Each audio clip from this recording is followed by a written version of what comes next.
10월 31일입니다. 사람들은 가을이 너무 좋아서 가을이 지나가는 걸 아쉬워합니다만 우리 교회는 이 10월 31일을 종교개혁기념주일, 개신교가 탄생한 그 날을 기념하는 주일입니다. 504주년 되었습니다. 하나님의 은혜를 사모하면서 믿음의 주여 온전케 하신 예수 그리스도만 바라보시고 예배하시기를 간절히 바라겠습니다. 우리의 마음을 주님께로 향하시고 우리의 마음을 간절하게 주님의 은혜를 사모하며 예배하겠습니다. 묵상기도 하겠습니다.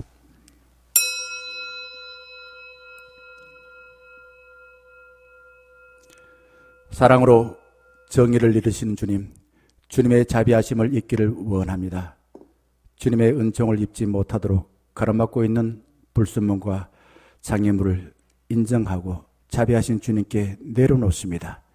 주님의 넓은 품에 안기어 주님께서 약속하신 하늘나라의 복을 경험하고 그 경험한 우리 모두의 마음이 깜짝 놀라 기뻐하고 온몸으로 주님을 찬양하기를 원합니다.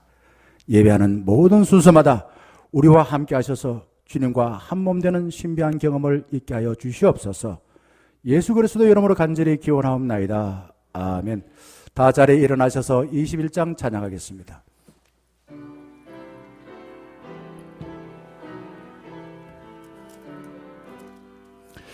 다 찬양하여라 전능왕 창조의 주께 내 호나 주 찬양 평강과 구원의 주님 성도들아 주 앞에 이제 나와 즐겁게 찬양하여라 다 찬양하여라 놀라운 만유의 주께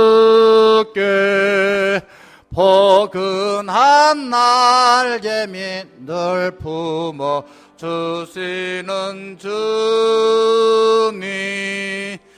성도들아 주님의 뜻 안에서 내 소원 다 이루리라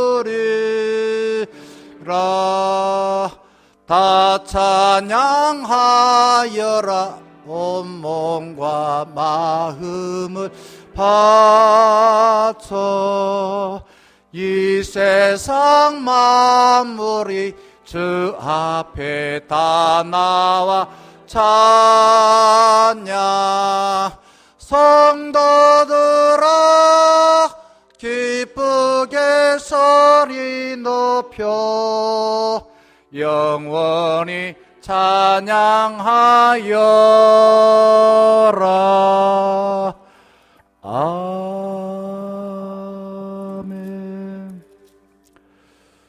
교동문 104번 종교개혁 주일 겁니다.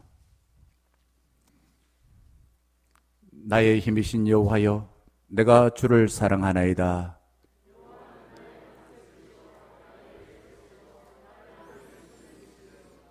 나의 하나님이시여 내가 그 안에 피할 나의 바위시여 나의 방패시여 주께서 이르시되 오히려 하나님의 말씀을 듣고 지키는 자가 복이 있느니라 하시니 이 복음은 모든 믿는 자에게 구원을 주신 하나님의 능력이 됨이라. 복음에는 하나님의 의가 나타나서 믿음으로 믿음에 이르게 하나니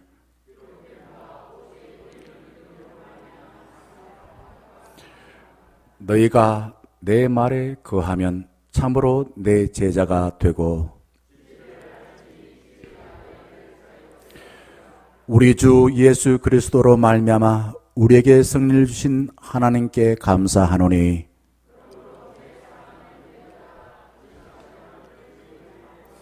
항상 주의 일에 더욱 힘쓰는 자들이 되라. 아멘. 믿음의 주이신 예수 그리스도를 통하여서 우리가 하나님의 능력을 힘입어 죄에서 자유함 받고 주님께 감사하는 삶을 살면 좋겠습니다. 하나님과 관계가 어긋나서 내 자신을 나쁘게 생각하고 다른 이들에게 원치 않는 나쁜 말과 행동을 하였던 모든 것들을 이 시간 참여하여서 하나님과 연합할 수 있는 은혜를 누리길 바라겠습니다. 기도하겠습니다. 아버지 하나님, 오늘도 사랑하는 우리 중년가족들이 주님 앞에 나왔습니다. 하나님께서 우리를 사랑하여서 은혜의 보호자 앞으로 나올 수 있는 분별의 영을 허락해 주신 것 진심으로 감사를 드립니다. 하오나 아버지 하나님, 우리가 하나님과 하나 되어 하나님의 약속하신 그 진리 안에서 자유함을 누리고 이렇게 은혜를 베푸신 주님께 감사하면서 이 세상 살면서 주님과 함께 승리하는 삶을 산다는 걸 알고 있지만은 아직도 마음속에는 그것이 확신이 되지 아니하고 온전히 느껴지지 못하여서 아버지 하나님, 우리가 이 주 앞에 나온 것마저도 두렵고 아버지 하나님 미연간 낯설어서 전전긍긍할 때 참으로 많습니다. 이 시간 하나님과 하나 되게 하지 못하는 모든 불순물, 장애물들을 다 치워낼 수 있도록 먼저 하나님 앞에 정직하게 회개할 수 있는 이 시간 되게 하여 주시옵소서. 하나님은 자비하셔서 세상의 법정에 있는 판사들이나 아버지 경찰과 다르게 우리의 죄를 아버지 하나님께서 먼저 긍휼히 여기시고 해결하기 위하여 예수 그리스도를 땅에 보내시어 십자가를 통하여 우리의 모든 허물과 죄를 용서하지 않았습니까? 그래서 너희 죄가 주홍같이 붉을지라도 눈같이 희게 하시겠다라고 약속하여 주셨고, 아직도 우리를 아버지 하나님 마음속에 하나님을 온전히 신뢰하지 못하는 사람들에게 상강갈대를 끄지 않는다, 끄지 않은 등불도 끄지 않고 오히려 더 불을 활활 타오르게 하고 아버지 하나님 우리를 더 싱싱하게 만들어주겠다, 우리를 하나님이 기뻐하시는 사람을 세워주겠다라고 말씀하여 사오니, 주님 부디 원하건대 우리 마음에 하나님을 만나게 하지 못하는 모든 나쁜 생각들, 우리 삶의 흔적들을 주님 앞에 다 회개하여서 주님의 은총으로 우리가 하나님을 사모하여 주님과 연합하여 하나님이 베푸신 그 하나님의 능력과 지혜를 경험할 수 있는 이 예배가 되게 하여 주시옵소서. 사도신경으로 신앙을 고백합니다. 나는 전능하신 아버지 하나님 전지의 창조주를 믿습니다. 나는 그의 유일하신 아들 우리 주 예수 그리스도를 믿습니다. 그는 성령으로 잉태되어 동정녀 마리아에게서 나시고 본디오 빌라도에게 고난을 받아 십자가에 못 박혀 죽으시고 장사된 지 사흘 만에 죽은 자 가운데서 다시 살아나셨으며 하늘에 오르시어 전능하신 아버지 하나님 우편 앉아 계시다가 거기로부터 살아있는 자와 죽은 자를 심판하러 오십니다. 나는 성령을 믿으며 거룩한 공교회와 성도의 교제와 죄를 용서받는 것과 몸의 부활과 영생을 믿습니다. 아멘. 주기도문송 635장 찬양하겠습니다.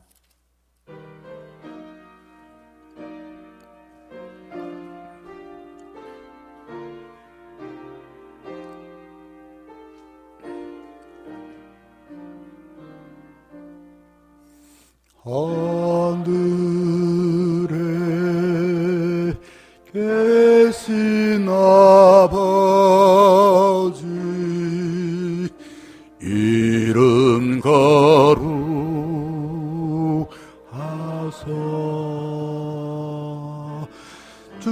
주님 나라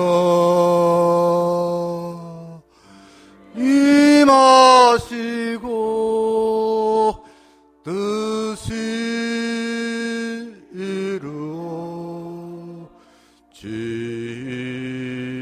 이루어지이다.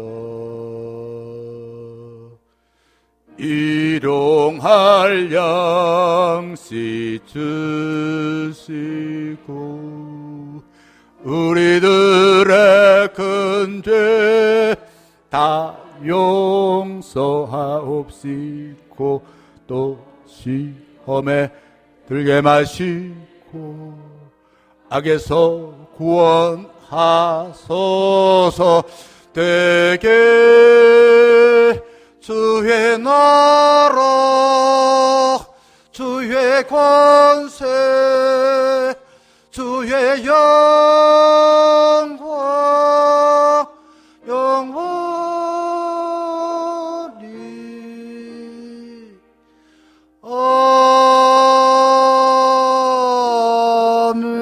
아멘. 자리에 앉아주시길 바라겠습니다. 우리를 대표하여 김병호 장로님 기도해 주시겠습니다.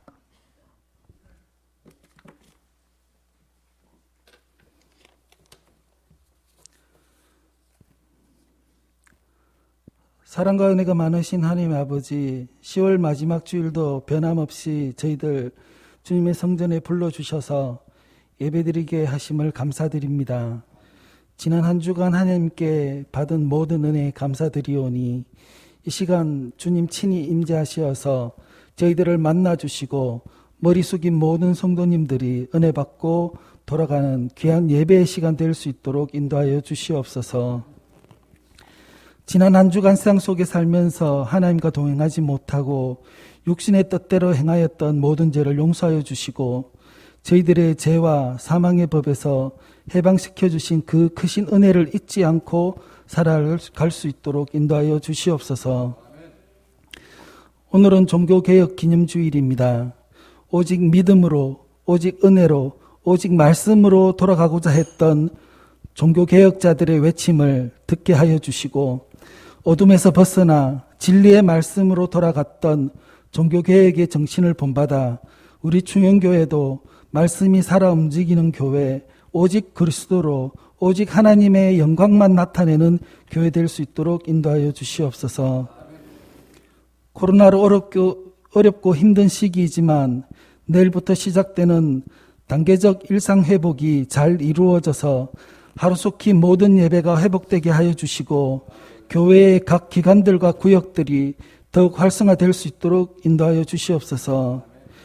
교회 학교의 대면 예배에 어린 영혼들이 많이 참석할 수 있도록 인도하여 주시고 이른 아침부터 수고하시는 교사 선생님들에게 힘과 능력을 다하여 주시옵소서. 수능시험 치는 고3 수험생들 그동안 노력한 대로 결과가 잘 나올 수 있도록 인도하여 주시고 남은 기간 더욱 집중하여 잘 준비할 수 있도록 지혜를 다하여 주시옵소서.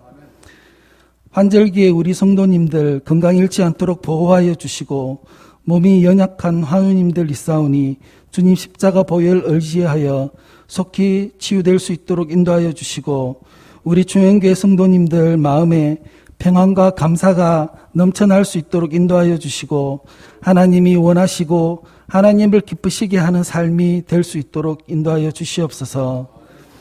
멀리 타지에 있는 성도님들과 군생활하는 청년들 건강하게 지켜주시고 하나님과 함께 동행하는 삶 살 수 있도록 인도하여 주시옵소서. 이 시간 단 위에 세우신 목사님 하나님의 능력의 팔로 붙드셔서 주님의 권세 있는 말씀을 선포케 하여 주시고 목사님 가정에도 은혜 내려주셔서 부족한 것이 없도록 인도하여 주시옵소서. 교회를 위하여 수고하시는 두 분 전사님을 지켜주시고 더욱 영적으로 깨어있는 지도자 될 수 있도록 인도하여 주시옵소서. 알게 모르게 교회와 예배를 위하여 봉사하는 모든 손길들 기억하여 주시고 은혜 내려 주시옵소서. 오늘 하루 온전히 주님 안에 거하게 하여 주시고 예배 마치는 시간까지 함께 하여 줄 줄 믿습니다. 거룩하신 예수님 이름으로 기도드립니다. 아멘.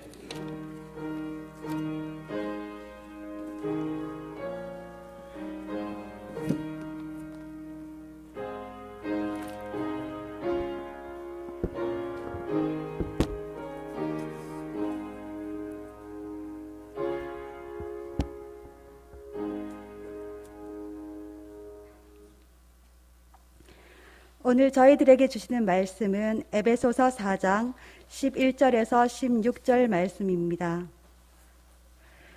에베소서 4장 11절에서 16절 말씀은 제가 가진 성경 314면에 있습니다. 봉독하겠습니다.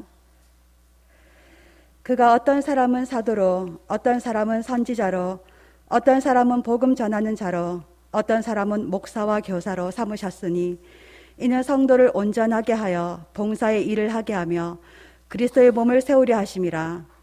우리가 다 하나님의 아들을 믿는 것과 아는 일에 하나가 되어 온전한 사람을 이루어 그리스도의 장성한 분량에 충만한 때까지 이르리니 이는 우리가 이제부터 어린아이가 되지 아니하여 사람의 속임수와 간사한 유혹에 빠져 온갖 교훈의 풍조에 밀려 요동하지 않게 하려 함이라.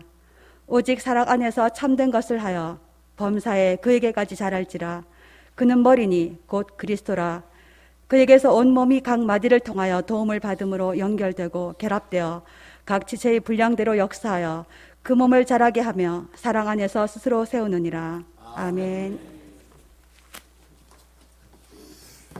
자, 오늘 봉독한 말씀은 우리 삶의 원리를 여기에서 말하고 있고요. 교회 공동체가 어떤 것인가, 어떻게 해야만이 교회가 건강하게 세워지는가 하는 것을 말해주고 있다라는 사실을 기억하시기 바랍니다. 자, 짧은 본문이지만은 이 속에 원리가 들어있다라는 거. 그래서 있다 보면은 좀 이렇게 어려운 단어들이 좀 있으리라 생각합니다. 그런 부분들도 같이 생각하면서 어떻게 해야 내 인생을 내가 잘 살 수 있을까? 또한 교회 공동체 어떻게 해야만이 예수님 그리스도를 닮은 주의 몸된 교회를 세울 수 있을까 하는 관심을 가지시고 같이 말씀을 나누도록 하겠습니다. 오늘은 종교교육 몇 년 됐다고요? 1517년이 이거는 교회 다닌 사람만 아니라 교회 안 다닌 사람들도 세계사 수업 시간에 배워서 알리라 생각합니다. 504년 되었습니다. 한번 생각해 봅시다. 왜 종교교육자들이 목숨을 내어놓고 종교개혁을 했을까요? 자기 나름대로 루트가 똑똑했는데 교황이 한 자리를 주지 않아서 기분 나빠서 그렇게 했을까요? 그렇지 않습니다. 종교개혁자들은 예수님과 관계없는 교회 현실을 보고서 괴로웠습니다. 너무너무 괴로웠습니다. 그래서 죽기를 각오하고 성경, 믿음, 은혜로 교회를 새롭게 세웠던 것입니다. 개혁을 한다, 세워진다는 것은 힘든 일입니다. 목숨을 내어놓을 만큼 힘이 듭니다. 한 개인이 새로워지는 것도 힘이 듭니다. 그래서 바울도 내가 죽고 내 속에 예수가 산다라고 말을 했습니다. 코로나 팬데믹으로 인하여서 믿지 않는 사람들이 교회를 향하여서 이렇게 조롱스럽게 말을 했습니다. 교회가 알고 보니 자영업자와 비슷하네. 자영업체 같네. 그 말을 듣고 저는 매우 속이 상했습니다. 돌아봤습니다. 과연 그런가?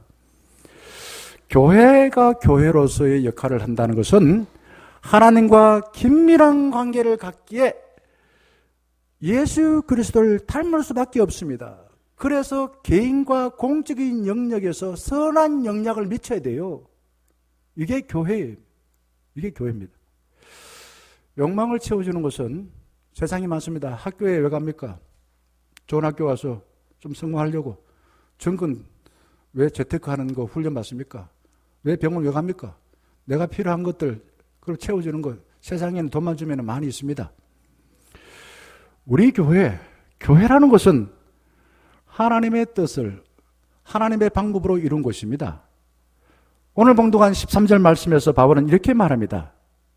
우리가 다 마카다다 뭐 하라고요? 하나님의 아들을 믿는 것과 아는 일에 하나가 되어 바르게 알고 바르게 믿자. 이 일에 하나가 되라. 목사만 아니라 하나가 되어. 그 다음에 어떤 사람이 되라고요? 온전한 사람을 이루어. 사람이 완전한가 하고 온전한가와 다릅니다. 온전한 사람. 그 다음에 결국은 궁극적인 목적이 어디 있습니까? 그리스도의 장성한 분량에까지 자라게 하라. 이게 삶의 목적이 되라 이거죠. 그런 결국은 예수 그리스도를 바라보고 예수 그리스도를 닮기를 원하는 사람, 예수 그리스도를 나타내는 그런 교회가 되라라는 뜻이겠죠. 칼빈은 믿음이라는 것은 하나님을 아는 지식을 통해서 자란다 이렇게 말했습니다. 하나님을 어떻게 알 수 있나? 성경에서. 성경이라는 게 뭔가? 하나님께서 행하신 일과 하나님의 약속들이 들어있는 그런 이야기들입니다. 우리에게도 이루어주겠다 이거죠. 그리고 또한 하나님의 만드신 피조물을 통해서 하나님을 알 수가 있다. 그래서 피조물 보고서 참 아름다워라. 또 시인과 같은 마음을 가지고 자연을 자세하게 살펴보고서는 감격하여 노래하는 것입니다. 그래서 결국은 예수님처럼 우리도 세상을 살아가게 만드는 것이에요. 그게 믿음인 것입니다. 믿음은 지행합일. 뭘 믿나? 세상의 지식이나 세상의 성공하는 방법이 아니라 정말 예수를 제대로 알고 그리고 예수를 제대로 믿어서 살자 이거죠. 그게 지행합일입니다. 알고 있는 것을 그냥 삶은 따르게 하고 이런 이중적인 것을 두고서 예수님께서는 위선자다. 가면을 썼다. 두 가지 모습이 있다. 속에는 그냥 늑대 같고 겉으로는 양과 같다. 아는 것은 좋은데 겉으로 나쁘게 행동하니까 그렇게 이야기하셨습니다. 병든 나무는 햇볕을 받으면 받을수록 더 빨리 말라 죽어갑니다. 근데 건강한 나무는 햇빛을 받으면 받을수록 더 건강해집니다. 우리가 살아있는 삶을 살기 위해서는 하나님과 하나 되어져서 하나님의 은혜를 받게 되면은, 하나님의 은혜를 받게 되면은 저절로 나도 싱싱한 나무처럼 말입니다. 좋은 삶을 살 수가 있다는 거예요. 봄바람 같은 성령은 죽은 생명을 되살립니다. 봄에 바람이 불면 불수록 싹이 나고 꽃이 핍니다. 가을바람 같은 악한 영은 불면 불수록 낙엽이 떨어지지 우수수 떨어진다. 지난주에 잠깐 말씀드렸죠. 사람도 그렇다 이거죠. 내가 감으로 인해서 문제가 해결되어지고 사람들에게 유익을 주는 사람이 있고, 내가 감으로 인해서 문제가 생기고 살기 힘든 사람이 있습니다. 우리는 성령님에 이끌리는 사람인 줄 믿습니다. 그래서 봄방울 같은 역할을 하고 살리라고 믿습니다. 자, 세상엔 참 다양합니다. 그래서 우리는 비교하고 평가합니다. 유명한 사진작가 아버스라는 사람은 주로 사진에 이런 사람을 찍었습니다. 쌍둥이, 장애인, 거인, 난쟁이, 노숙자, 사회에서 좀 천대받는 사람이죠. 근데 가만히 생각해 보세요.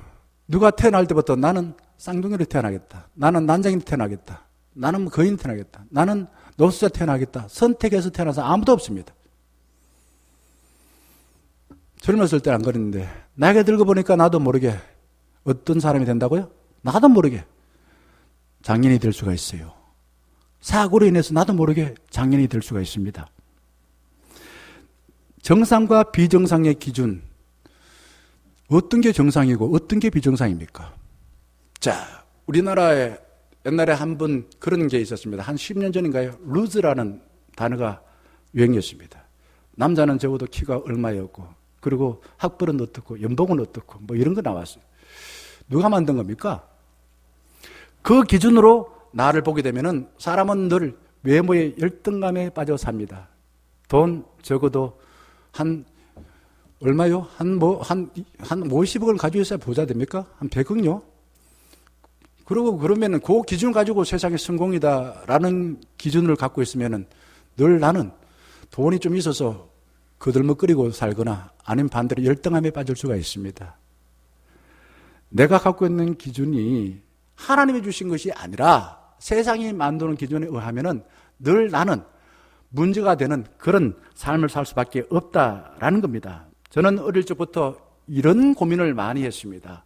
하나님께서는 우리 모두를 다 하나님의 형상대로 창조해 놓으셨다라고 했는데 현실에서 보니까 어떤 사람은 키 큰 사람, 어떤 사람은 작은 사람, 어떤 사람은 부잣집, 어떤 사람은 가난한 사람, 어떤 사람은 흑인, 어떤 사람은 흑인, 어떤 사람은 공무원. 왜 이렇게 하나님 다 다르게 만드셨어요? 그런 고민 안 해보셨습니까?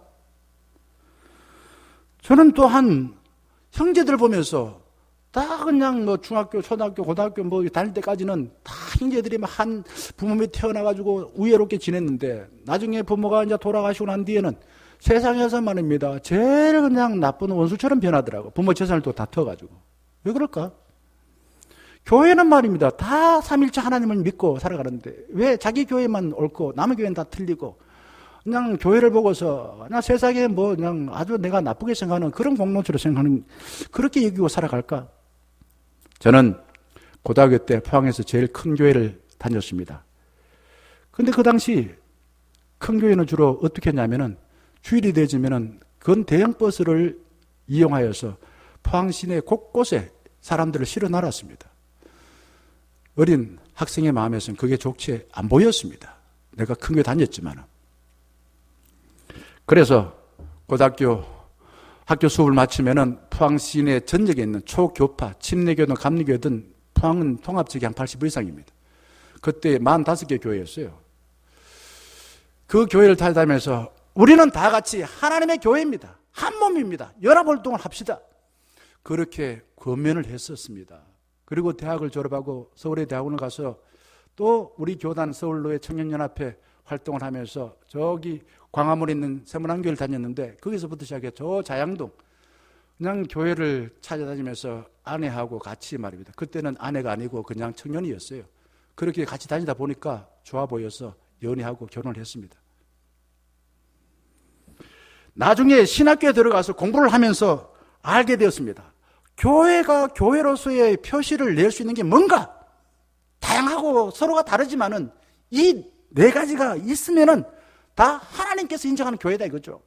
그래서 초교파적으로 니케아 신조에 있는 하나의 교회, 그 다음 무슨 교회요? 거룩한 교회, 그리고 보편적인 교회, 사도적인 교회라 이거죠. 자, 하나의 교회는 에베소서 4장 5절 보게 되면은 주민세하, 이것도 하나요, 저것도 하나요, 저것도 하나요. 다 교회 다니는 사람이 이렇게 믿는다 이거죠. 형제가 다르지만은 한 부모 아래서 태어났듯이 교회가, 교파가 달라서 개성이 있지만은 결국 크기에 따라서도 평가할 수 없고, 큰 교회는 좋은 교회, 작은 교회는 나쁜 교회, 그렇게 이야기하는 것은 하나님의 눈이 아니야. 세상에서 만들어 놓은 성공의 기준이에요. 그런 거 아니라 다 똑같이 하나의 교회다 이거죠. 그 다음에 레위기 19장 2절 말씀 보게 되면은 두 번째 줄부터 이렇게 말합니다. 너희는 뭐 하라고요? 명령입니다. 거룩하라 이거죠. 왜요? 이유가 있습니다. 내가 거룩하기 어려워요. 이는 나 여호와 너희 하나님이 거룩함이라. 이 말이 무슨 말인가? 거룩하신 하나님께 속해 있기 때문에 우리는 거룩하다 이거죠. 하나님이 거룩하시니까 내가 거룩한 삶을 살라 이거죠. 교회는 그래야 됩니다. 교회는 세상이 만들어 놓은 그런 여러 가지 이념이 있습니다. 가치관이 있습니다. 세계관이 있습니다. 나라마다 조금씩 달라요. 그러나 우리는 하나님께 속하여서 성경이 말하는 하나님의 질서를 따라 살아야 될 구별된 사람들입니다. 그게 거룩한 교회입니다. 그 다음에 에베소서 5장 6절 말씀 보게 되면은 하나님 또 한 분이시니 곧 만유의 아버지시라 만유에 계시고 만유를 통일하시고 만유 가운데 계시도다. 이게 무슨 말인가 이게? 교회가 다양한 교파로서 저는 그런 생각입니다. 이거를 인간적으로 생각하면은 저는 김갑니다. 제일 허리 빠진 김갑니다. 그 다음에 이씨도 있고 박씨도 있고 장씨도 있고. 왜 다양한 성씨가 있을까? 왜 나라마다 미국이 있고 일본이 있고 한국이 있을까? 자, 교회도 교파가 다르고 크기가 달라요. 하지만은 이 세 가지 성경, 삼일체 하나님, 사도신경 그렇게 믿으면은 2단이니 3단이니 그렇게 하지 말라 이거죠. 가톨릭도 이 세 가지를 지킵니다. 동방정교회도 이 세 가지 지킵니다. 개신교도 세 가지 지킵니다. 전 세계 기독교 인구가 한 10억 가까이 되는데 거기에서 가톨릭 인구가 3억, 동방정교 3억, 개신교가 3억. 우리 장로교회는 전 세계에서 4천만 밖에 안 돼요.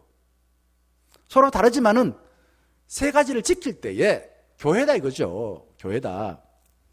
네 번째는 11절 말씀, 교회는 예수 그리스도의 삶을 직접 보고 증언하는 사도적인 것이다. 사도라는 말은 지 하고 싶은 대로 이야기하는 게 아니고 하나님이 말씀하신 걸 듣고 하나님의 능력을 보고 그걸 왜곡하지 않고 내가 불리하든지 내가 무슨 손해를 보든지 그렇다 해서 왜곡하지 않고 그대로 전하는 게 사도입니다. 사도는 보냄받았다라는 뜻이에요. 예수님의 제자들은 사도의 삶을 살았습니다. 예수님과 함께 말씀을 듣고 예수님이 하신 많은 기적을 보시고 예수님께서 뭘 말하는지 하나님 나라를 말하라 라고 말하니까 이게 싫었어요. 그런 처음에는 그냥 십자가 지니까 다 도망가 버렸어요. 그 나중에 예수님 다시 이를 회복하여서 하나님 나라를 살 수 있는 사도로 보내주셨다, 세워주셨다라고 말합니다. 자, 여기 네 가지 원리를 저는 그대로 인간에다가 대입을 해보면은 참 이게 은혜로워요. 창조주 하나님께서 우리를 다양한 사람으로 이 땅에 보내주셨어요. 저 같은 사람도 있고, 저희 아내 같은 사람도 있고, 우리 여기 뭐 다들 달라요. 저는 세상에 다니면서 저 같은 사람이 한 사람도 없더라고요. 아주 덜 살아봐서 그런지요. 저를 이 땅에 보내주셨는데, 제 삶을 살라고 보내주셨습니다. 그러면 다른 사람 나하고 다르다고 해서 어떻게 해야 됩니까? 다른 사람은 또 다양하게, 어떤 사람은 말입니다. 태어날 때부터 좀 장애인을 태어난 사람도 있어요. 가난한 사람도 있어요.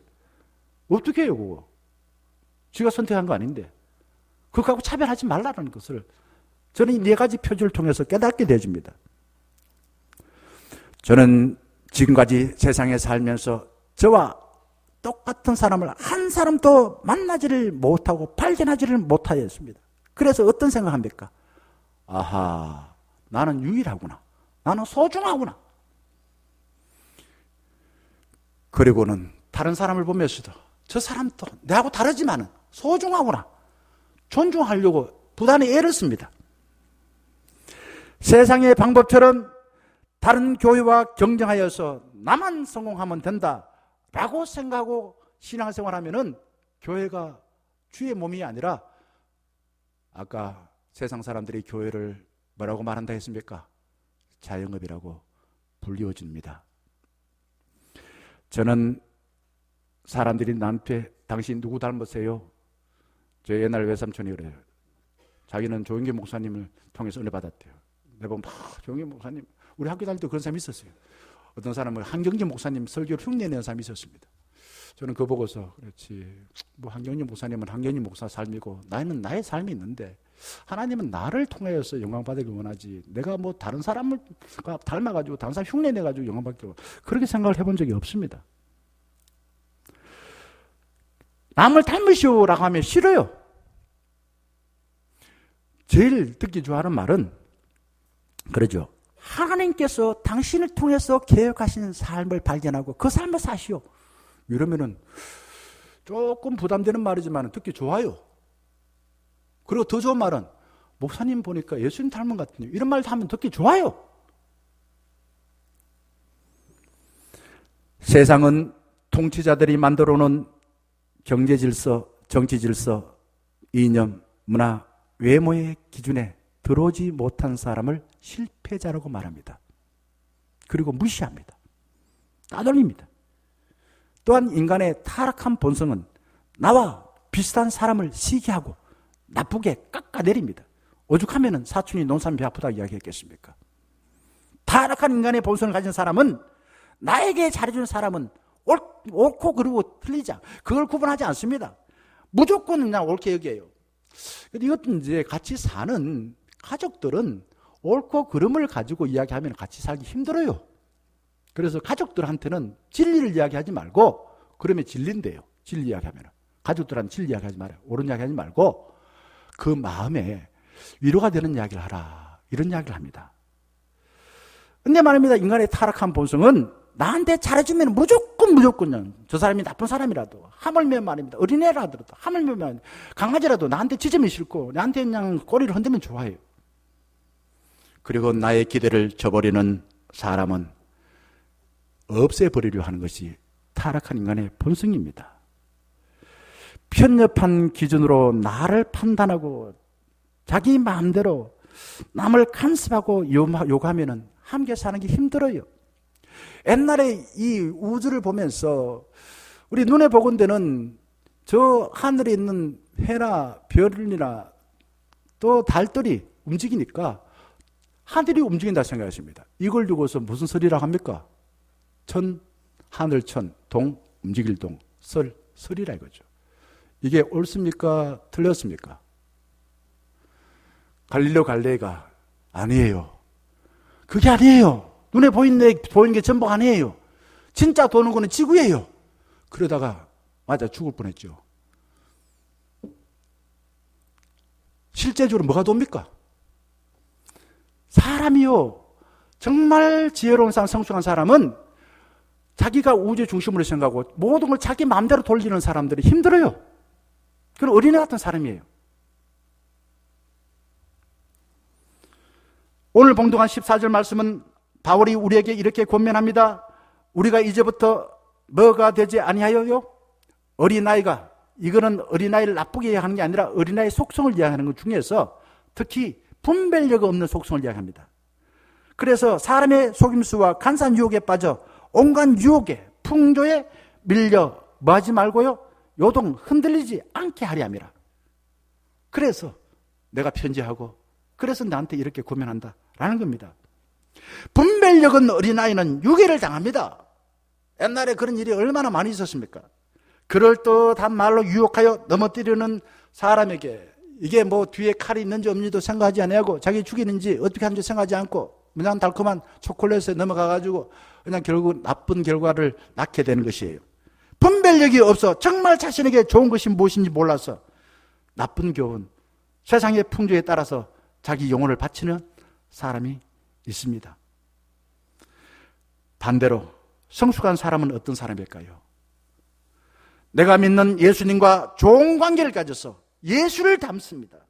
그리고 어떤 상황에서도 하나님의 나라를 삽니다. 이게 다니엘이었고 이게 바울이었고 이게 믿음이 좋은 사람이었습니다. 조건이 좋아서 그들이 하나님 찬양하고 감사했습니까? 안 그래요. 어떤 조건에서도 하나님이 함께 하신다는 걸 믿고 하나님 나라처럼 기뻐하며 찬양하며 산 것입니다. 성숙은 크기나 양으로 판단할 수 없고요, 마음의 방향과 자세로 알 수 있습니다. 신학교 때 읽은 책이 지금도 기억에 남는 게 있습니다. 사르댕이라는 학자가 오메가 포인트였는데, 오메가 머리를 머리 좋게 한다고 오메가 많이 이야기, 오메가 포인트인데 이게 결국은 내가 목표하는 삶의 지향점이 어딨냐고요? 예수 그리스도를 닮는 것이 내 삶의 목표다라고 말했습니다. 바울이 갈라디아서 4장 19절 말씀에 이렇게 말합니다. 나의 자녀들아, 너희 속에 무슨 형상요? 그리스도의 형상. 어떻게 한다고요? 이루기까지. 그냥 되는 게 아니다, 그죠? 어떻게 한다고요? 다시 너희를 위하여 해산하는 수고를 하노니. 하나님의 형상을 이루는데, 모든 사람을 하나님의 형상을 이루는 그 일을 만드는데, 훈련시키는데 그냥 되는 게 아니니까 얼마나 그 힘이 들면은 해산하는 여인의 수고와 같이 내가 수고하겠다. 나는 그 일을 위해서 기꺼이 헌신하고 기꺼이 희생을 감당하겠다라고 말했습니다. 목사가 해야 될 일이 바로 바울이 말한 해산하는 수고입니다.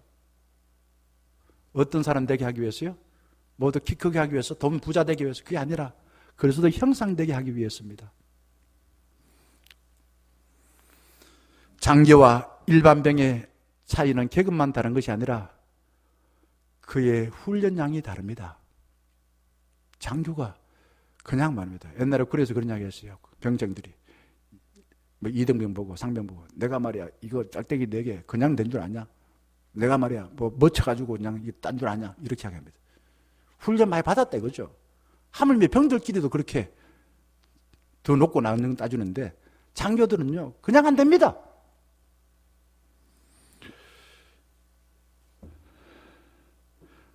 바울은 예수 그리스도를 닮게 만드는데 자신이 갖고 있는 시간과 돈과 열정을 쏟아부어서 모든 사람 힘들지만은 예수를 닮으시오 라고 당부하고 그렇게 만들었습니다. 예수님이 마태복음 11장 28절에 우리를 부릅니다. 수고하고 무거운 짐진 자들아 다 내게로 오라 초대합니다. 내가 너희를 쉬게 하리라 약속하십니다. 그리고는 29절에 그냥 되는 게 아니다 이거죠. 나의 마음은 어떠하다고요? 온유하고 겸손하다. 이게 예수님 마음의 속성이에요. 그러니까 나의 멍에를 메고서 내게 배우라 이렇게 당부합니다. 멍에는 혼자 매는 게 아닙니다. 2마리 소가, 저거 2마리 소가 쟁기를 끄는 게 멍에입니다. 예수님과 함께 예수 그리스도를 닮는 삶을 살도록 훈련 받으세요 라는 것입니다. 그리고 여기에서 예수님의 속성인 온유하다라는 말은 보통 야생마들은 힘이 넘쳐요. 그런데 이게 힘드는 게 뭐냐면요, 그냥 지 마음대로 막 달려. 길도 없는데 막 하고 말입니다. 주인이 뭔지도 모르고 말입니다. 지가 뭘 했든지 몰라요. 이 조련사가 말입니다, 야생마를 데리고 와서 훈련시킵니다. 훈련시키기 힘들어요. 왜? 야생마의 속성이 있으니까. 훈련시키면 어떤 말이 될까요? 준마가 됩니다. 나중에는 말이 달려야 될 길만 보고서 달립니다. 이게 온유한 것입니다. 예수님께서 하나님이신데 십자가 지는 것이 하나님 뜻이었어요. 얼마나 힘이 들었어요. 그런데 불구하고 그 결국 삶의 목표인 십자가를 지는 걸 위하여 온전히 헌신한 삶을 살았습니다. 그러니까 온유한 것이죠. 그냥 마음 좋은 사람이 아니에요. 좋은 삶은 부모나 세상이나 본능대로 살 때 생기는 것이 아니고 예수 그리스도를 통해서 배워야 좋은 삶이 나오는 것입니다. 예를 들어서 옛날에 어부 2사람이 살았어요. 한 너브는 바다에서 잡은 싱싱한 고기를 직접 소비자에게 팔아가지고 크게 돈을 벌었어요. 그런데 한 부자는 똑같은 싱싱한 고기를 바다에서 잡아서 갖고 가다가 중간에 죽었어요. 뭐 강고등어는 몰랐는지 몰라도 죽었어요. 그러니까 이게 고기가 가치가 없어요. 답답한 거야. 답답하니까 이 돈 못 버는 사람이 이 돈 부자한테 가서 물어봤어. 어떻게 해서 네 싱싱한 고기를 그렇게 소비자한테 팔 수 있었냐 물어보자 어렵사리 그 해답을 줍니다. 긴 시간 동안 이동할 때에 그 수족관에다가 바다와 똑같은 환경을 두라. 작은 고기를 잡아먹는 큰 고기도 같이 두면은 이 작은 고기들이 안 죽기 위해서 열심히 돌아다녀 보면은 결국은 나중에 싱싱한 고기가 되더라. 그래서 고기를 비싸게 팔았다라고 말했습니다. 타인에게 선한 영향을 미치려면은 우리가 예수님의 마음과 방법을 훈련을 통해서 배워야 가능한 것입니다. 제가 부임해서 2019년 우리 중직자들과 함께 공부했던 책의 제목은 교회는 관계다라는 것이었습니다. 그때 제가 다 기억합니다. 책을 대체로 샀습니다. 물론 안 산 사람도 있어요. 그리고 작년에 우리 임직자들과 함께 공부한 책의 제목은 다시 만나는 교회였습니다. 저는 그 두 가지 책에서 핵심은 관계입니다. 하나님을 첫째 사랑하라. 이웃을 사랑하라. 그거를 다양한 주제를 통해서 이야기하고 있더라고요. 잊어버리셨으면 다시 한번 꺼내서 읽어보시기 바라겠습니다. 하나님께서 나를 부르셔서 사명을 주셨는데 콜링, 사명, 보냄받았는데 내 삶을 살아야 되는데 어떻게 내 삶을 살아야 될까? 이거를 배우기 위해서 훈련받기 위해서 우리는 예배를 드리고 말씀을 듣고 묵상하고 또한 기도를 하는 것입니다. 이런 영성 훈련을 통해서 나야만이 내 삶을 잘 살 수가 있는 것입니다. 코로나19 이후에 우리 교단의 교세가요 자그마치 11만 5천 명이나 줄었다고 통계가 나왔습니다. 500명의 교인 200개 교회가 사라졌습니다. 끔찍하죠. 또한 코로나19로 인해서 실제적으로 교회가 한 10% 정도가 확진자가 나왔어요. 그런데 믿지 않는 사람들은 교회가 절반 이상 나왔다. 대부분 교회에서 나왔다. 마치 진원지처럼 그렇게 생각하고 있습니다. 괴로워요. 비기독교인들 교회를 두고서 9%만 신뢰한다. 100명 중에서 9명만 교회를 그래도 신뢰한다. 이렇게 통계가 나왔습니다. 마음이 괴로워요. 이탈리아 경제학자 아프레도 파레토라는 사람이 처음에는 말입니다. 개미를 이렇게 얼핏 보니까 개미들이 다 그냥 분주하게 막 돌아다니는 것 같았어요. 근데 자세히 봤습니다. 보니까 이 전체 개미 중에서 20%만 열심히 그냥 돌아다니며 일을 하고 자기 역할을 감당해요. 나머지 80%는 빈둥빈둥거리면서 놀았어요. 자, 이 원리가 파레토의 20대 80의 법칙입니다.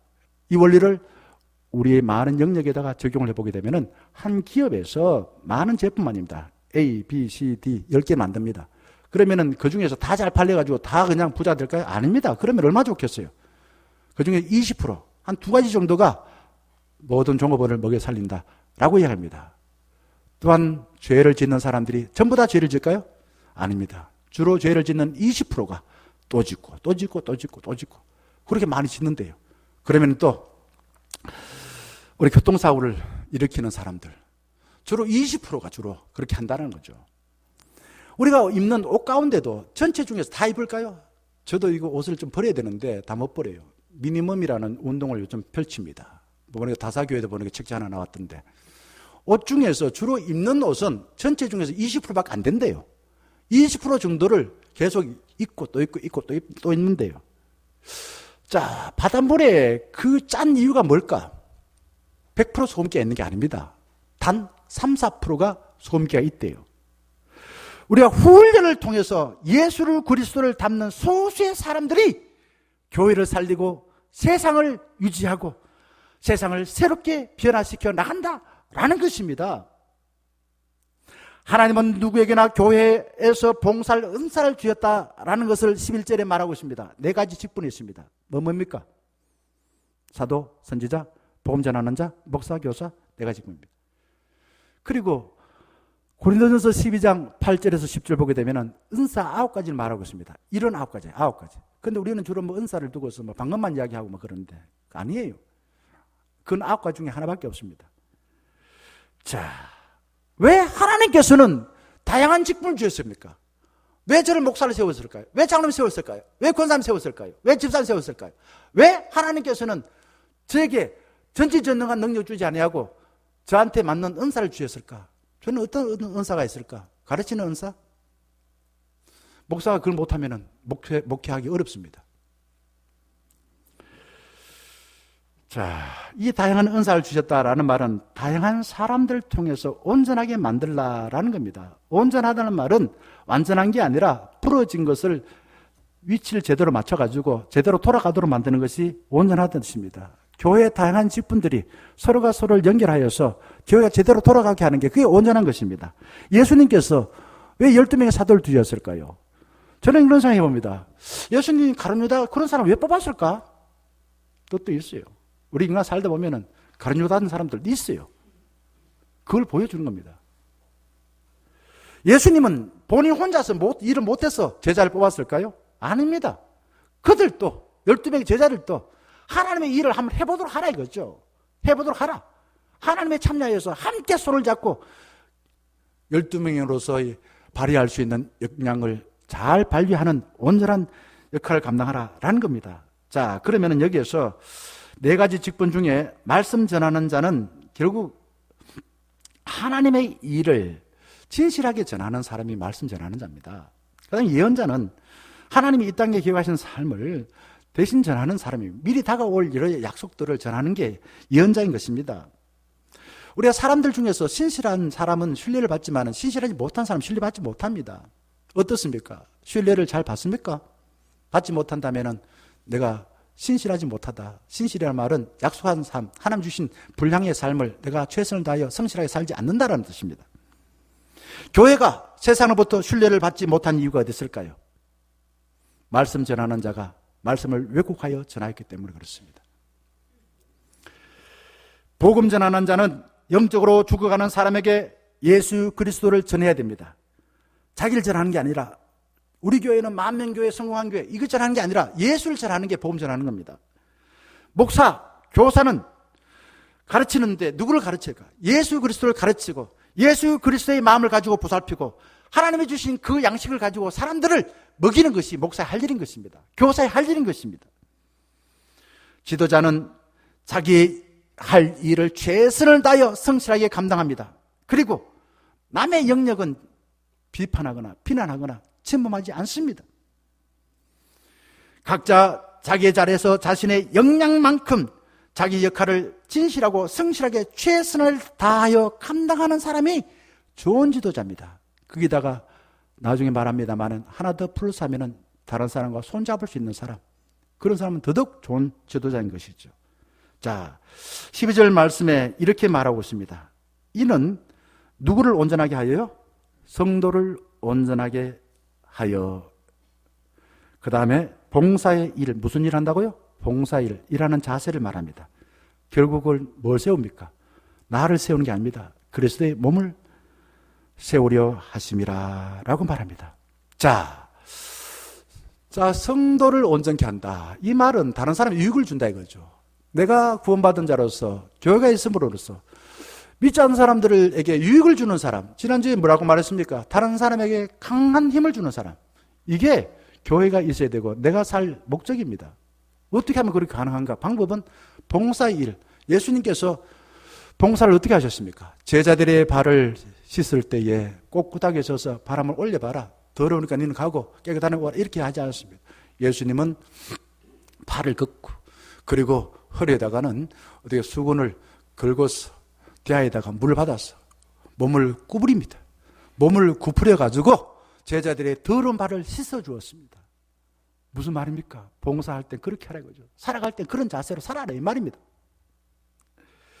그래야만이 교회가 되는 겁니다. 교회는 위로부터 머리 대신 주님의 말씀을 잘 듣고 순종하여 내 손과 내 발과 내 입을 통해서 주님이 주신 것을 잘 전하고 실천하는 삶이 될 때에 교회가 교회로서의 역할을 감당하는 것입니다. 예수님한테 듣고는 나를 위하여서 이용하는 사람은 나쁜 지도자입니다. 국회의원 중에서 대통령이 되어서 감옥 가는 사람이 왜 감옥 갑니까?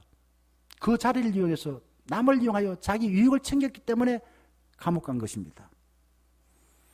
교회 안에서도 받은 목사로서의 직분을 자기를 위해서 사용하게 되면 나쁜 목사라고 말합니다.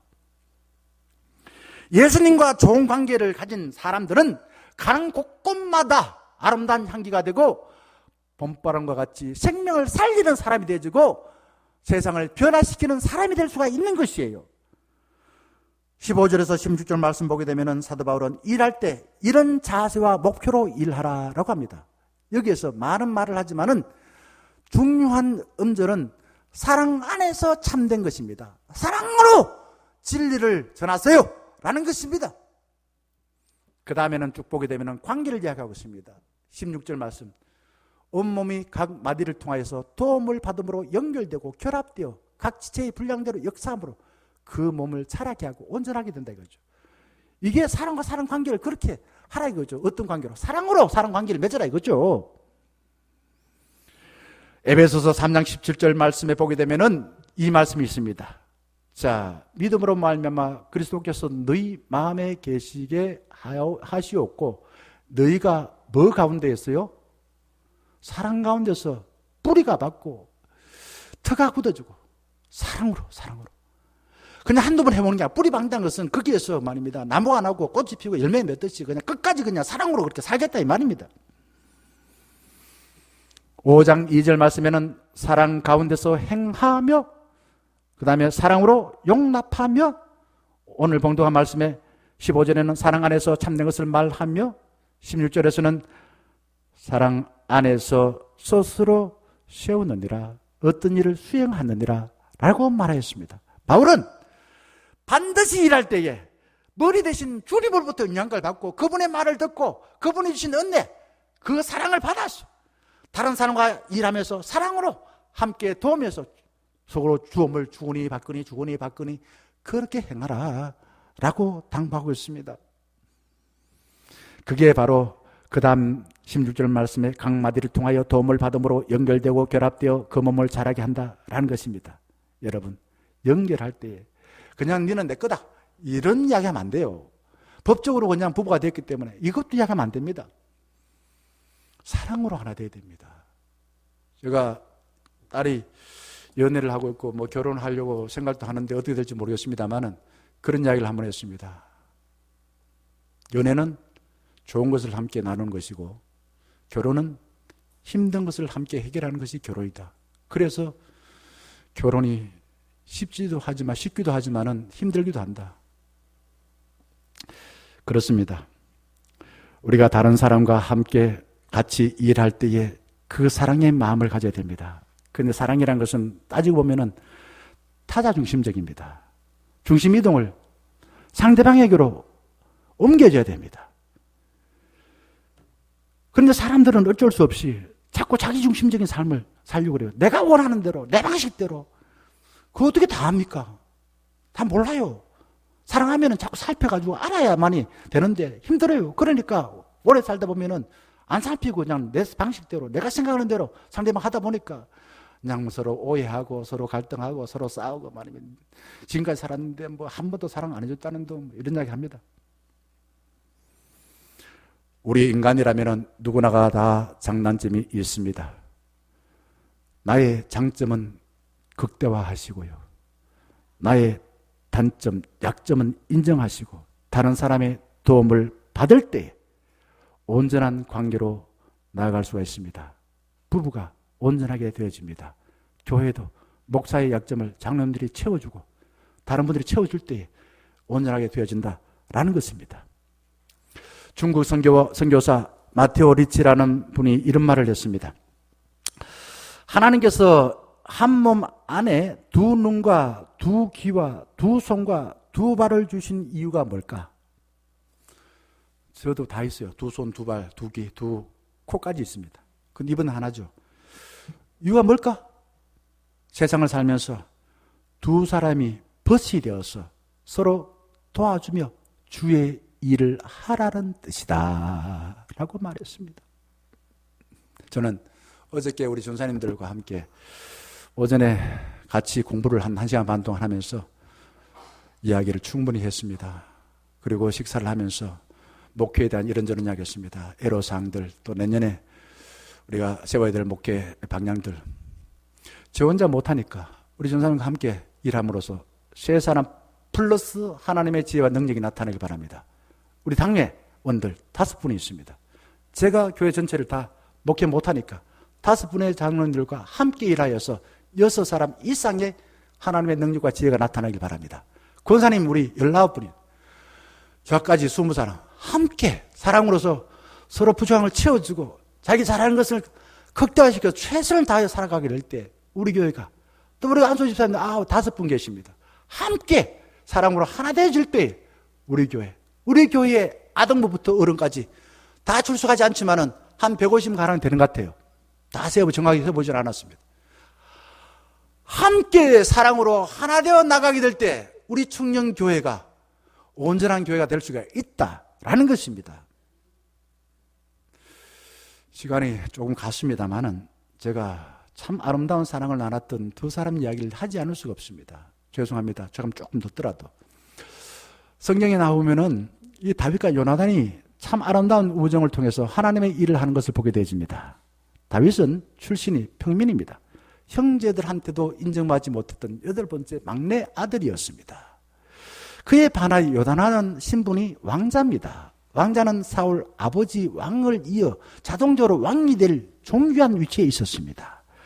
그런데 말입니다. 세상에서는 이 요나단보다도 다윗이 더 인정받았습니다. 심지어 아버지 사울보다 더 인정받았습니다. 사울은 천천히요, 다윗은 만만이다 라는 이야기를 들었습니다. 사울은 열받았습니다. 그래서 다윗을 죽이기 위해서 평생 왕의 지위를 다 이용하여 다윗을 죽이려 했습니다. 그런데 요나단은 달랐습니다. 자기의 경쟁자 다윗을 다르게 대우했습니다. 요나단은 다윗을 자기의 생명처럼 여겨서 아버지가 다윗을 죽이려고 할 때에 피할 수 있는 길을 가르쳐 주었습니다. 그리고 자기를 보호하라고 자기가 입고 있던 갑옷을 내어주었습니다. 차고 있던 칼을 주었습니다. 봐봐 이가. 그런데 그렇게 우정을 나눴어요. 요나단은 다윗에게서 하나님의 뜻과 하나님의 능력을 보고 그의 위엄과 경탄을 느꼈습니다. 하나님이 자기를 통해서 왕을 세운 것이 아니라 하나님의 뜻과 하나님의 마음을 통하여 그 일을 하는 사람, 다윗을 통해서 하나님 계획한 것을 봤겠지요. 그래서 다윗을 경쟁자로만 하니 자기 부족한 것을 배울 수 있는 좋은 모델로 생각한 것이에요. 자기의 부족한 것을 세워나가고 더 성숙한 사람이 되는 기회로 만들었다라는 겁니다. 욕망에 집착하여서 눈을 어둡게 만들지 아니하고 그런 늘 하나님을 바라봤습니다. 하나님의 뜻이 어디 있는가 먼저 생각했어요. 자기의 그 욕망의 꿈틀거려서 내 경쟁자를 없애버려야겠다 이런 생각하지 않았다 이거죠.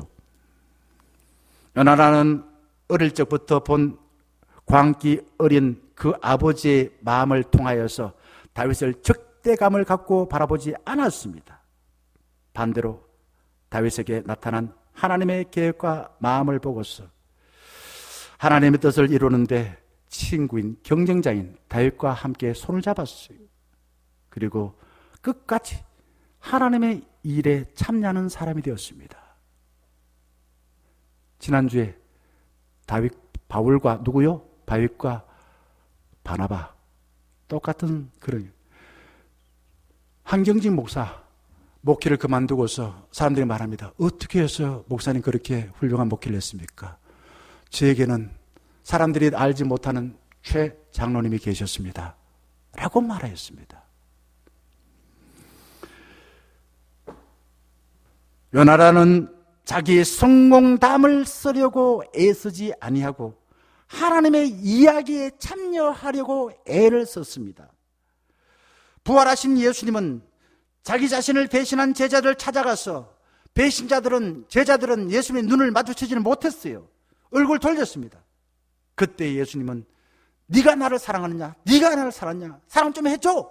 사랑 좀 해줘! 이렇게 당부를 했습니다. 그리고는 주의 사랑으로 그들의 마음을 회복하였어.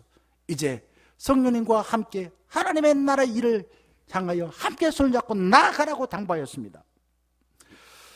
세상은 어떤 사람이 살아남을까요? 빙하기를 지나고 코로나를 지나고 어떤 사람이 살아남을까요? 생태학자 유재천 교수가 한 말이 있습니다. 세상은 강한 사람만 살아남다 생각할지만은 그렇지 않습니다. 부드러운 것만 살아남습니다 라고 말했습니다. 여러분, 부드러운 사람이 살아남는데요, 부드러워서 다른 사람의 손을 다정다감하게 잡을 수 있는 사람만이 영원히 아름답게 기억에 남습니다. 그리스도를 본받아라는 책을 쓴 토마스 아킨피스가 한 말이 있습니다. 오직 예수님만 사랑하고 예수님을 인하여 모든 사람을 사랑하십시오. 예수님 안에서 친구들과 원수들도 똑같이 사랑하십시오. 그들 모두가 하나님을 알고 사랑하게 해달라고 그들 모두를 위하여 기도하십시오. 예수님이 마태복음 6장에서 말한 것을 그대로 마음에 새기고 살았어요. 사랑하는 충녀가족 여러분, 늘 깨어서 마음의 방향을 주님께로 돌려서 사랑으로 하나님 나라를 사신 예수 그리스도를 우리 온몸으로 배우시길 바랍니다. 머리로만 아니라 몸으로서 배워서 주님이 주신 나의 장점은 최선을 다하여 헌신하시고 나의 부족한 점은 다른 사람의 도움을 받아서 세상에서 아름다운 공동체 세워나가시고 또한 행복한 가정을 세워나가시고 선한 영향을 미치시기를 주의 이름으로 간절히 축원합니다. 함께 찬양하겠습니다.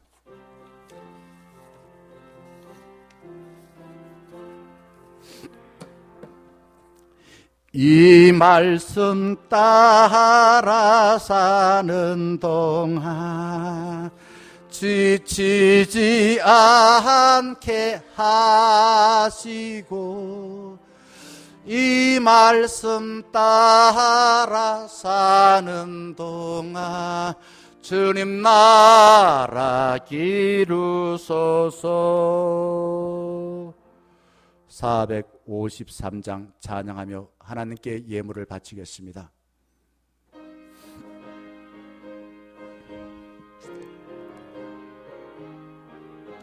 예수도 알기 원하네. 크고도 넓은 은혜와 대속해 주신 사랑을 간절히 알기 원하네. 내 평생의 소원, 내 평생의 소원, 대속해 주신 사랑을 간절히 알기 원하네. 성령이 스승되셔서 진리를 가르치시고 거룩한 뜻을 깨달아 예수를 알게 하소서. 내 평생의 소원, 내 평생의 소원, 대속해 주신 사랑을 간절히 알기 원하네. 성령의 감화 받아서 하나님 말씀 배우니 그 말씀 한 절 한 절이 내 맘에 교훈 되도다. 내 평생의 소원, 내 평생의 소원, 대속해 주신 사랑을 간절히 알기 원하네. 예수가 계신 보좌는 영광의 뜰.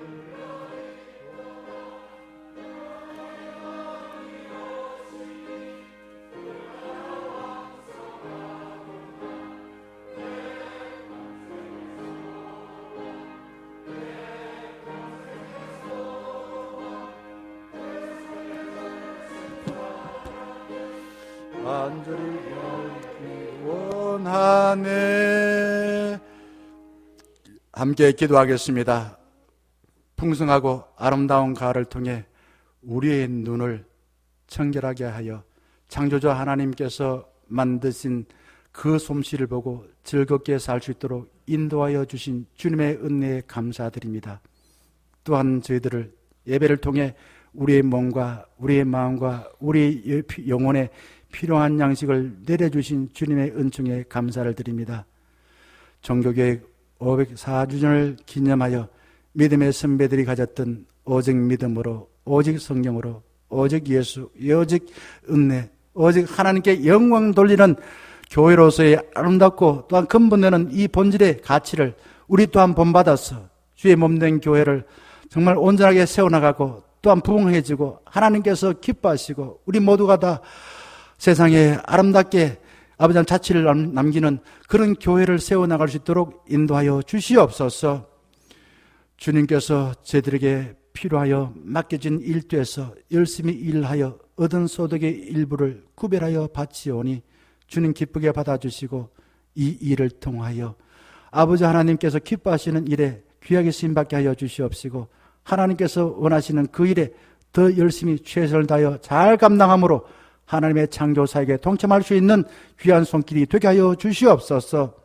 저희들의 일거수일투족을 살피시고 필요한 양식을 주신 은혜에 감사하여 예물 바친 손길을 기억하여 주사 무슨 일을 하든지 하나님께 감사하며 찬양하며 예배하고 바친 것처럼 맡겨진 모든 일들을 기쁘고 즐겁게 잘 감당하여 우리의 삶이 더 부유하게 하여 주시옵시고 우리의 손길과 하는 모든 일을 통하여서 삶의 지경이 넓어져서 하나님께서 크게 기뻐하시고 많은 사람들에게 선한 영향을 미칠 수 있는 복된 삶이 되게 하여 주시옵소서. 하나님의 일을 하라고 바친 많은 예물이 있습니다. 그 목적에 맞도록 함께 손을 잡고 주님의 나라와 주님의 뜻을 이루는 중년 공동체가 되게 하여 주시옵소서. 이 시간 먼 곳에서 살아가는 아버지, 어머니를 생각하면서 달려온 김영규 장로님의 자제분들이 있습니다.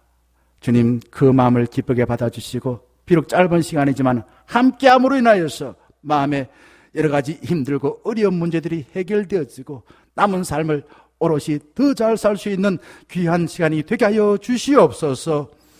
주님 사랑하는 성도들이 하나님 일터의 지경을 넓혀 주시옵시고 공부하는 학생들이 하나님 나라를 향한 사명을 깨닫아 그 나라를 위하여서 크게 쓰임받을 수 있도록 잘 준비하여 장차 주의 몸된 교회와 이 나라 이 민족과 가정에 기둥같이 크게 쓰임받게 하여 주시옵소서. 병으로 고생하는 성도들이 있습니다. 주님의 피 묻은 손으로 어루만져 맡겨진 일터와 가정에서 또한 교회에서 귀하게 쓰임받을 수 있도록 회복하여 주시옵소서. 주님 성도들이 가는 발걸음 위에 평강이 함께하여 주셔서 어떤 유혹에도 휩쓸리지 아니하고 어떤 핍박에도 굴복하지 아니하고 하나님께서 주신 삶을 오롯이 잘 살아 승리하는 복된 삶이 되게 하여 주시옵소서. 예수 그리스도의 이름으로 감사 기도드리옵나이다. 아멘. 다 자리에 일어나셔서 파송에 찬양하겠습니다.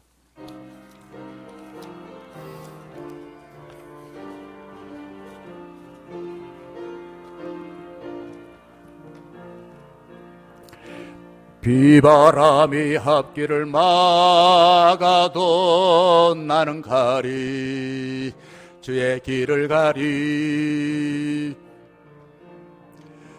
눈보라가 앞길을 가려도 나는 가리 주의 길을 가리. 이 길은 영광의 길, 이 길은 승리의 길, 나를 구원하신 주님이 십자가 지고 가신 길, 나는 가리라 주의 길을 가리라. 주님 발자취 따라 나는 가리라. 나는 가리라 주의 길을 가리라 주님 발자취 따라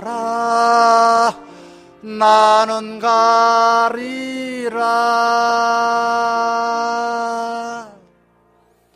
주 예수 그리스도의 크신 은혜와 하나님 아버지의 사랑하심과 성령님의 함께 하시고 늘 친구처럼 다정다감하게 다가오셔서 우리의 갈 길을 손잡아 이끌어 주신 성령 하나님의 함께 하심이 비록 연약한 저희들이지만은 주의 자녀 삼아 주시고 주의 몸된 교회 공동체를 세워 주시고 우리 가정을 주여 싸우니 이제 하나님의 그 손을 붙들고 한 손은 주의 사랑을 받아 다른 사람의 연약한 점을 도와서 이 땅에 살아있는 동안 아름다고 복되어 선한 인양을 크게 끼치기를 사모하고 교회를 온전하게 세우기를 사모하는 충령가족 위에 이제부터 늘 함께 하시기를 간절히 축원하옵나이다.